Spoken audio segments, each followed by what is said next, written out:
নমস্কার। আজকে আমি একটা মেডিকেল ইস্যু নিয়ে আপনাদের সামনে উপস্থিত হয়েছি। বিষয়টা হচ্ছে যে সাধারণ মানুষ সব সময় যে সরকারি হসপিটালে গিয়ে চিকিৎসা করবেন বা করান, এবং করতে গেলেও যে বিভিন্ন রকম যে টেস্ট ওদের করতে দেওয়া হয়, তখন সরকারি হসপিটালের সুবিধা না পেয়ে ওরা বিভিন্ন প্রাইভেট যে সমস্ত ক্লিনিক্যাল ল্যাবগুলো আছে সেখানে গিয়ে করাতে যেতে হয়। যেমন ওই টেস্টগুলোর মধ্যে আছে X ray, CBC, lipid profile, kidney, sugar, thyroid, USG, বিভিন্ন রকম টেস্ট। এই টেস্টের জন্য বিভিন্ন প্রাইভেট ল্যাবরেটরি গিয়ে করতে হয়, এবং তাদের যে ফিস, তাদের যে রেট, সেই রেটটা এক এক জায়গায় এক এক রকমের। আমি আমার সংশ্লিষ্ট আমার বন্ধু বান্ধব, আমার পরিচিত জন, বিভিন্ন জনের সাথে আমি আলোচনা করেছি, এবং তাদের সাথে আমার বা ওদের মতামত একই। সেটা হচ্ছে প্রচুর পরিমাণে টাকা ওদের কাছ থেকে ধার্য করা হয়, এবং যদি আপনি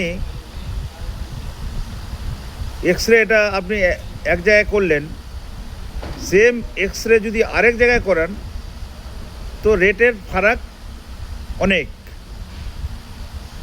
মানে একই রকম টেস্ট এক এক জায়গায় এক এক রকম পয়সা ধার্য করা হয়। আমার বক্তব্য হচ্ছে এই যে বিভিন্ন অলিতে গলিতে বিভিন্ন ল্যাবগুলো, বেসরকারি ল্যাবগুলো তৈরি হয়েছে, এবং তারা যে বিভিন্ন রকম চার্জ করছে, এইটা সরকারের সংশ্লিষ্ট দপ্তর যদি খেয়াল রাখেন, এবং আমার মনে হয় একটা এসওপি যদি বানিয়ে দেওয়া হয় যে সব জায়গায় একই রকম রেট থাকবে, হয়তো 19-20 এরকম যদি একটা ধার্য করে দেওয়া হয়, তাহলে আমার মতো আপনাদের মতো সাধারণ মানুষ কিছুটা হলেও উপকার পাবেন। তাই আমি এই ভিডিওর মাধ্যমে সংশ্লিষ্ট সরকারি দপ্তরের কাছে আবেদন করছি, একটা এসওপি তৈরি করে এবং সমস্ত পশ্চিমবাংলার প্রাইভেট ক্লিনিক্যাল ল্যাবের মধ্যে দিয়ে দেওয়া হোক। রেট যাতে কোথাও কম বা কোথাও অনেক বেশি এরকম না আদায় না করতে পারেন, এই জন্য আমি সংশ্লিষ্ট দপ্তরের কাছে ভিজিলেন্স ডিপার্টমেন্ট যাতে সজাগ এবং দৃষ্টি রাখে, তার জন্য আবেদন করছি।